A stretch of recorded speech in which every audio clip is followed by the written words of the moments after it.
मास्तु मा विद्विषावहै। ओम शांति शांति शांति। वैदिक जीवन पद्धति, इस 11वीं कक्षा में आप सबका स्वागत है, अभिनंदन है। जो हमारा जीवन है, जो हमारा कर्तव्य है, जो हमारे जीने की कला है, जीने का ढंग है, परस्पर का जो व्यवहार है, वो जो हमारा कर्तव्य है वही हमारा धर्म है। और उसकी चर्चा हम यहाँ पर कर रहे हैं।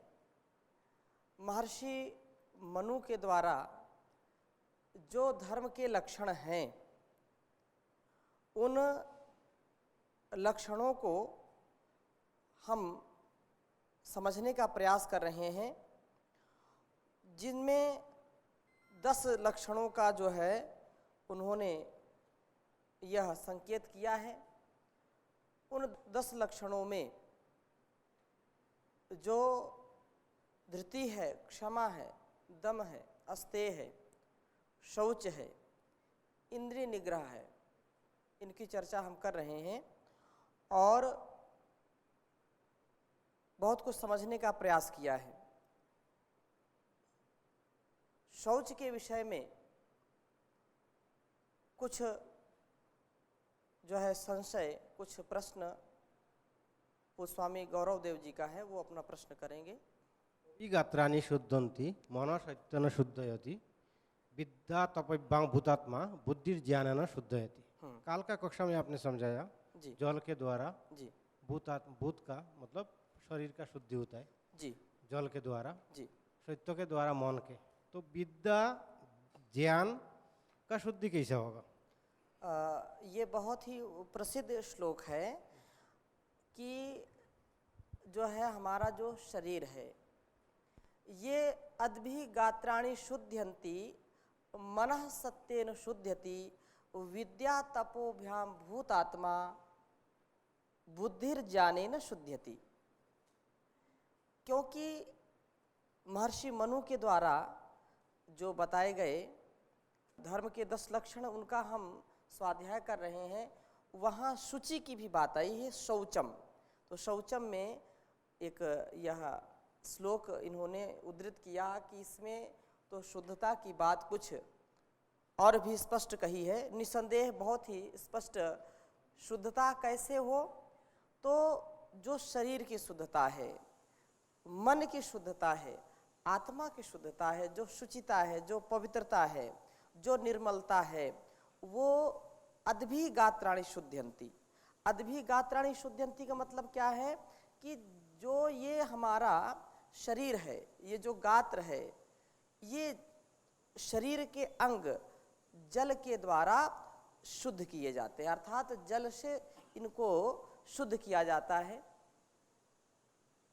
शरीर में कहीं गंदगी लगी है, शरीर से दुर्गंध आ रही है, शरीर के अंग कहीं हमारे मलिन दिखाई पड़ते हैं, तो हम किससे शुद्ध करते हैं? जल से शुद्ध करते हैं। तो शरीर और शरीर के अंग ये जल के द्वारा निर्मल होते हैं, इनको जल के द्वारा शुद्ध किया जाता है। इसी प्रकार से कहा मनः सत्येन शुद्धयति। अब ये तो शरीर की बात है, शरीर तो बाह्य जल से हमने शुद्ध कर लिया, साफ कर लिया, लेकिन मन कैसे शुद्ध हो? मन को तो जल से नहीं साफ किया जा सकता है। मन को साबुन लगा करके नहीं धोया जा सकता। शरीर में साबुन, मिट्टी, शैम्पू लगा करके उसको साफ सुथरा कर लेते हैं, लेकिन मन को कैसे शुद्ध करें? तो कहा सत्येन, सत्य के द्वारा। सत्य के द्वारा, अभी सत्य की भी चर्चा आएगी, उसमें और इसका थोड़ा सा विस्तार से स्वाध्याय करेंगे। तो मन को कैसे केंद्रित करें, मन की शुचिता को कैसे रखें, वो है सत्य। इसलिए मन का निर्मलीकरण सत्य के द्वारा होता है। जल से धोया मल मल कर तन है, लेकिन धोया नहीं कभी कलुषित मन। तो मन को जो कलुषित है, जो अपवित्रता है मन की, मन में जो गंदगी है, मन जो मलिन हो गया है, उसको धोने का, उसको साफ करने का, उसको स्वच्छ करने का उपाय क्या है? सत्य। तो सत्य के द्वारा ही मन को साफ सुथरा किया जा सकता है। और क्या कह रहे हैं? विद्या तपोभ्याम भूतात्मा, विद्या तपोभ्याम भूतात्मा बुद्धिर्ज्ञानेन शुध्यति। विद्या के द्वारा, विद्या अर्जन के द्वारा ही भूतात्मा अर्थात जीवात्मा, भूतात्मा का तात्पर्य क्या है? जीवात्मा जो है विद्या प्राप्ति और धर्म के पालन करने से इसकी शुद्धि होगी। बिना विद्या अर्जन के और बिना उसके पालन के, बिना धर्माचरण के विद्या पूर्वक ही इसका जो है इसका शुद्धिकरण हो सकता है आत्मा का। इसलिए कहा विद्या तपोभ्याम भूतात्मा बुद्धिर्ज्ञानेन शुद्धति। बुद्धि की शुद्धि कैसे होगी? वो ज्ञान के द्वारा होगी। जब ज्ञान होगा तभी हम ठीक ठीक कार्य कर पाएंगे। बिना ज्ञान के बुद्धि हमारी विवेकवती नहीं होगी। क्या करना क्या नहीं करना, कैसे व्यवहार करना, कैसे वर्तना, ये हम निर्णय नहीं कर पाएंगे। इसलिए सबसे पहले क्या है? विद्यार्जन करना। विद्यार्जन के द्वारा जब ज्ञान आ गया, विद्या आ गई, तो उसके द्वारा फिर बुद्धि की शुद्धि हो जाती है। वैसा वो निर्णय करती है जैसा हमारे लिए और लोक के लिए कल्याणकारी होता है। बुद्धि को अधिकाधिक सत्य ज्ञान में लगा करके सत्य का अर्जन करें, ज्ञान का अर्जन करें, तब इसकी शुद्धि होगी। महर्षि दयानंद भी इसी के विषय में इसी श्लोक को इस प्रकार से समझाते हुए कहते हैं कि जल से ऊपर के अंग पवित्र होते हैं, आत्मा और मन नहीं। मन तो सत्य मानने, सत्य बोलने और सत्य करने से शुद्ध, और जीवात्मा विद्या, योगाभ्यास और धर्माचरण से ही पवित्र तथा बुद्धि ज्ञान से ही शुद्ध होती है। जल से या मिट्टी से, पहले अभी तो मिट्टी का प्रयोग लोग करते नहीं, पहले राख और मिट्टी से जो है हाथ साफ करते थे, धोते थे, मिट्टी से स्नान करते थे, हैं? अब जब बीमार हो गए तो लोग जाकर के मड स्नान करते हैं, मड बाथ बोलते हैं उसको अंग्रेजी में, है? अभी भी ग्रामीण क्षेत्रों में लोग नहाते हैं और इतनी मिट्टी की जो खुशबू और मिट्टी का जो शीतलपन, कितना भी शरीर गर्म हो, कितनी जो है सिर दर्द हो, पीड़ा हो, सर भारी हो, हम बचपन में हम भी उससे स्नान किए, इतना शीतल, ठंडा ठंडा, कूल कूल हो जाता है, चित्त अनुकूल हो जाता है। इसलिए हमारे ऋषियों ने मिट्टी से स्नान करने की बात कही। मुल्तानी मिट्टी और काली मिट्टी दो प्रकार की होती है। वो पूरे जो है विजातीय तत्व निकाल देता है, लेकिन जो मन के विजातीय तत्व हैं उसको मिट्टी से नहीं साफ किया जा सकता है। महर्षि दयानंद कहते हैं उससे शरीर तो शुद्ध हो सकता है, शरीर की सफाई हो सकती है मिट्टी से, लेकिन मन की नहीं। यहाँ जो आज मड स्नान करते हैं लोग, मड बाथ करते हैं, उससे बहुत सारे रोग निकल जाते हैं। मिट्टी की पट्टी है, मिट्टी चिकित्सा प्रसंग आगे आएगा तो इस पर हम चर्चा करेंगे। तो महर्षि भी इस बात को कहते हैं और महर्षि मनु ने भी बड़े ही स्पष्ट शब्दों में कहा, जैसा कि पूज्य स्वामी गौरवदेव जी ने पूछा कि इन चीज़ों से हमारी शुद्धता, शरीर की भी, मन की भी और आत्मा की, इनमें से हमारी बुद्धि की भी इसे शुद्धि होती है। आगे इस पर चर्चा करते हैं कि जो शौच है, इंद्रिय निग्रह है, धी है, जो बुद्धि है, यहाँ तक हमने चर्चा कर ली थी। आठवां जो लक्षण है धर्म का वो है विद्या। क्या है वो? विद्या। और विद्या के बिना मनुष्य का जीवन चल नहीं सकता। विद्या धर्म का लक्षण है। विद्या किस लिए? विद्या सा विद्या या विमुक्तये। क्या कहते हैं? सा विद्या या सा विद्या, सा विद्या या विमुक्तये, विमुक्तये। विद्या क्या है? विद्या को धर्म का लक्षण क्यों बताया? क्योंकि विद्या ही मुक्ति का साधन है। बिना विद्या के मुक्ति नहीं मिलेगी। मुक्ति की युक्ति कहाँ है? विद्या में है। और विद्या जिसके नहीं है, जिसने विद्या अर्जन नहीं किया है, उसका जीवन पशु के समान होता है। आज का जो परिवेश है, उस परिवेश में विद्या को केवल वेतन अच्छे अच्छे मिले, हमारी नियुक्ति हो जाए।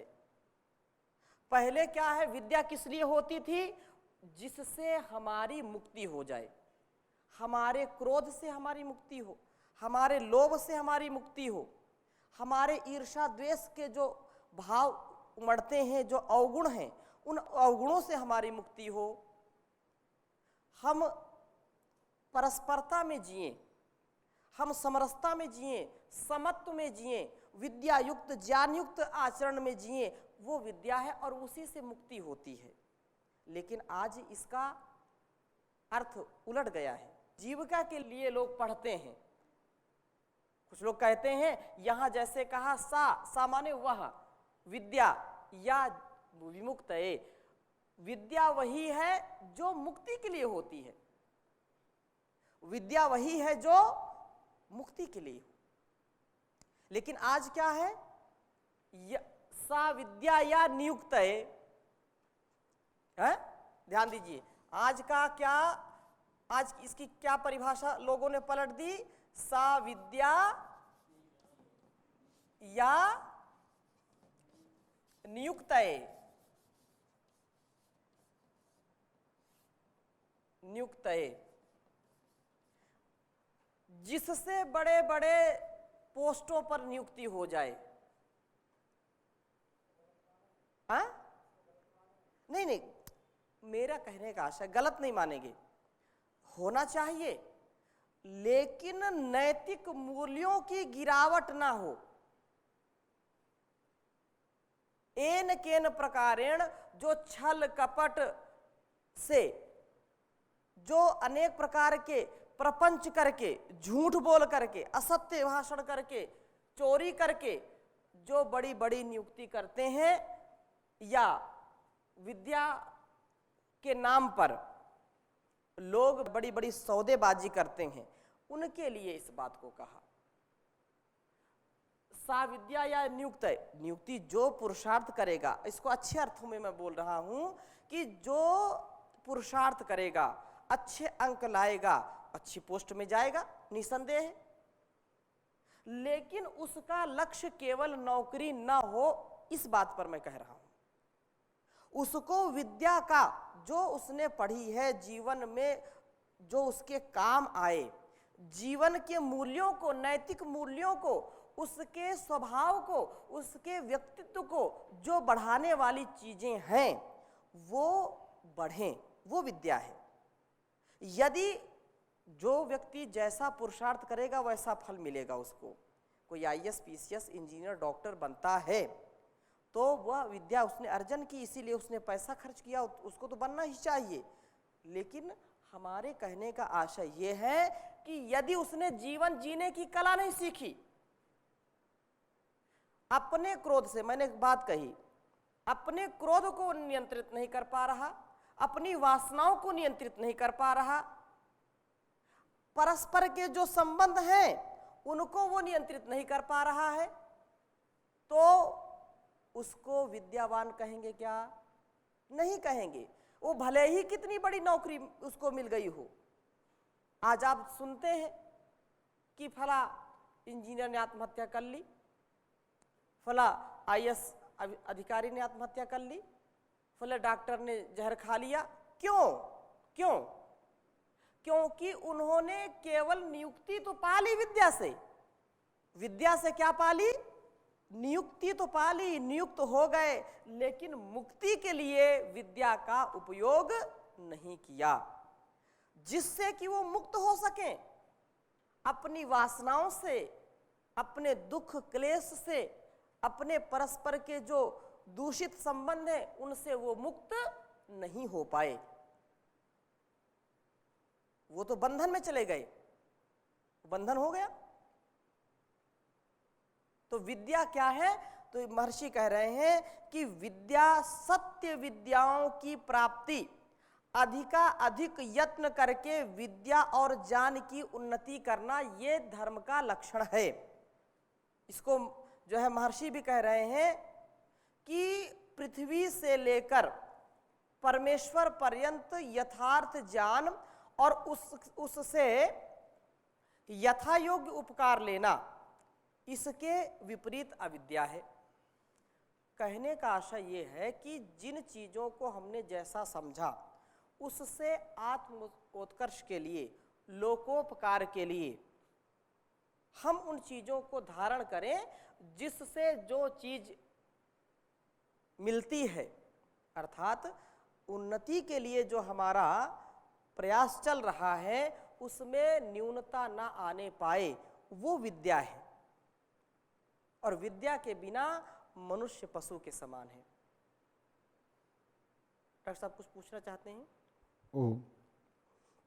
अभी प्रश्न आया था कि विद्या और अविद्या जी।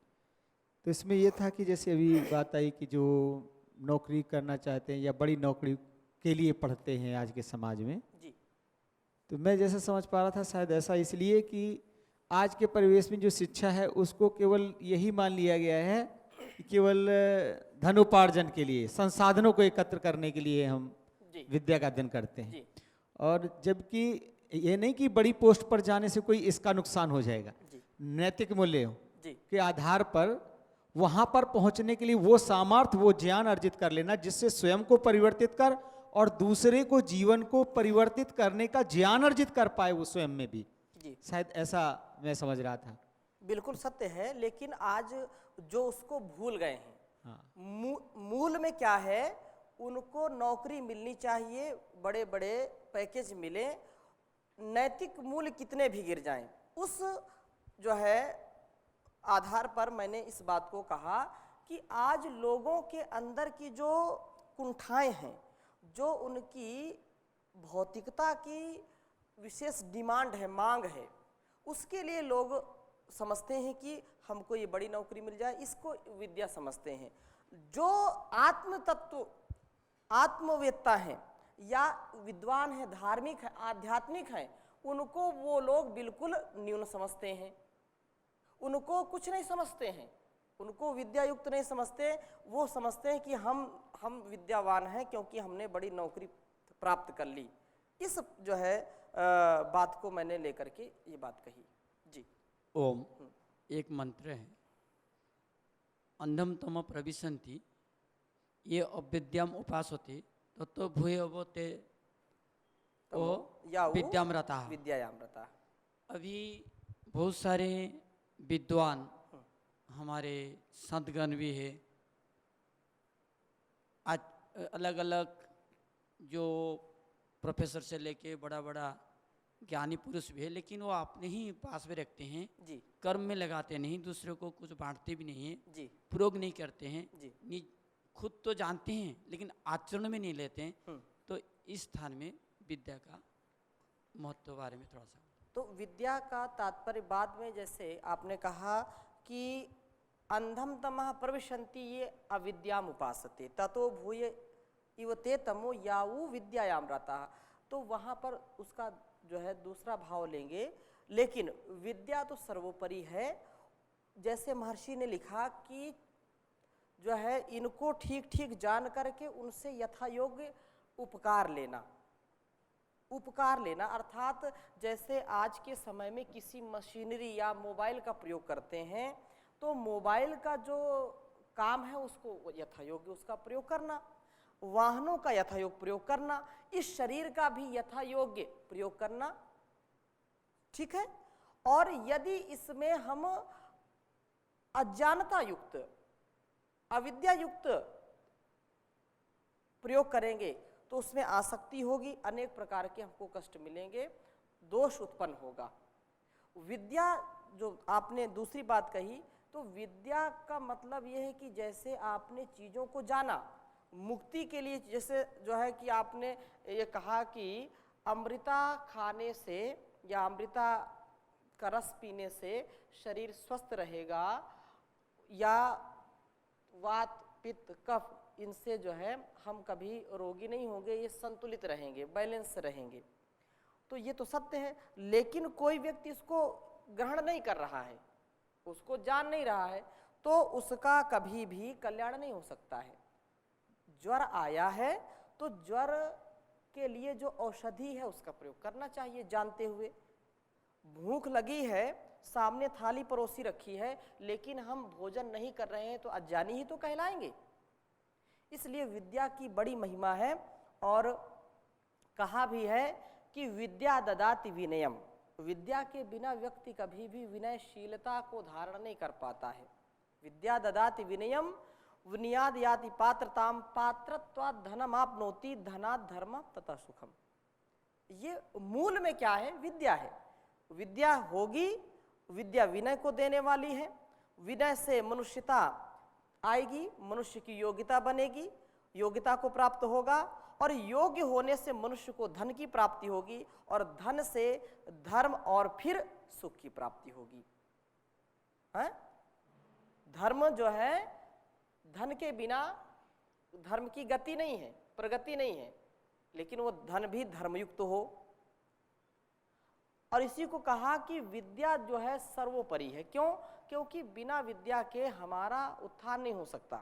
भर्तृहरि लिखते हैं, विद्या नाम नरस्य रूपमधिकं प्रच्छन्न गुप्तं धनम। विद्या भोग करी यशः सुख करी, विद्या गुरु राम गुरु। विद्या बंधु जनो विदेश गमने, विद्या परा देवता। विद्या राजसु पूज्यते न तु धनम, विद्या विहीनः पशुः। बिना विद्या के व्यक्ति पशु के समान है। विद्या भोग करी है। विद्या नाम नरस्य रूपम अधिकम, विद्या के द्वारा ही मनुष्य की शान बढ़ती है, विद्या के द्वारा ही मनुष्य में गुणवत्ता आती है, विद्या के द्वारा ही मनुष्य विनयशील बनता है, विद्या के द्वारा ही मनुष्य सहनशील बनता है। यदि विद्या नहीं है तो न वो विनयशील होगा न सहनशील होगा। इसलिए विद्या को सर्वोपरि माना है। विद्या भोग करी यशः सुख करी। जब विद्या से हम युक्त हो जाते हैं तो वह विद्या हमको यश हमको दिलाती है। यश चारों तरफ होता है। भोग, सारी भोग सामग्री, बिना भोग के रह नहीं सकते हम। तो जो कुछ भी इस संसार में हमारे उत्कर्ष के लिए चाहिए वो जरूर मिलेगा आपको। विद्या भोग करी यशः सुख करी, विद्या गुरुणाम गुरु। विद्या गुरुओं का भी गुरु है। जिस विद्या को पढ़ करके गुरु गुरुत्व को प्राप्त होता है वह गुरु का भी गुरु है विद्या। विद्या बंधु जनो विदेश गमने, जब हम बाहर जाते हैं, कहीं प्रवास में जाते हैं, तो विद्या ही हमारा मित्र होता है, बंधु होता है। विदेश गमने, विद्या परा देवता, विद्या से ही हम जो है उस पारलौकिक सुख को पा सकते हैं। वो परा देवता है, सब कुछ देने वाला है, इस संसार का भी और आध्यात्म का, भौतिक और आध्यात्मिक सुख को प्रदान करता है। इसलिए विद्या को सर्वोपरि माना। विद्या राजसु पूजते न तो धनम, राजाओं में भी विद्यावान जो होगा उनकी ज़्यादा पूंछ होगी, उनका ज़्यादा सम्मान होता है। धनाढ़ तो हो सकते हैं लोग, धनी हो सकते हैं, न तो धनम, धन की कोई ज़्यादा परवाह नहीं करता है। ठीक है, आप करोड़पति हैं, लखपति अपने घर के हैं, लेकिन जो विद्यावान है उसकी हमेशा पूंछ होती है, हमेशा लोग उसको सम्मान देते हैं। तो राजस्व पूज्यते न तो धनम, विद्या विहीना पशु, जो विद्या से विहीन है उसको पशु के समान समझना चाहिए। इसलिए विद्या अर्जन करना धर्म है, विद्या युक्त आचरण करना धर्म है। पूरे प्रयत्न से हमको विद्या अर्जित करनी चाहिए। बचपन में हम इसका महत्व नहीं समझते हैं, लेकिन महर्षि कहते हैं कि विद्या ऐसा अमृत है कि पहले जिसको पढ़ने में, समझने में वो विष के समान लगता है, लेकिन बाद में उसका फल क्या है, अमृत के समान होता है। जैसे कोई दवा बहुत कड़वी है, उसको पीना नहीं चाहते, यदि पिएंगे नहीं तो स्वास्थ्य लाभ होगा नहीं, और पी लिया कड़वी दवा तो उससे आरोग्यता आ जाती है, कभी हम बीमार नहीं होते हैं। वैसे ही यह औषधि, विद्या रूपी औषधि जिसने पान कर ली वो कभी भी परेशान नहीं हो सकता, कभी हैरान नहीं हो सकता, विद्या रूपी औषधि को जिसने पिया है। इसी की महिमा करते हुए और एक कवि लिखते हैं, विद्या नाम नरस्य कीर्ति अतुला, भाग्य क्षये चाश्रयो, धेनु काम दुधारतिश्च विरहे, नेत्रं तृतीयञ्च सा, सत्कारायतनं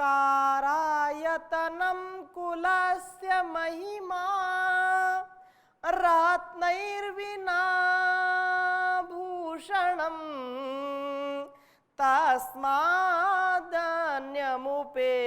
सर्वविषयं, विद्याधिकारं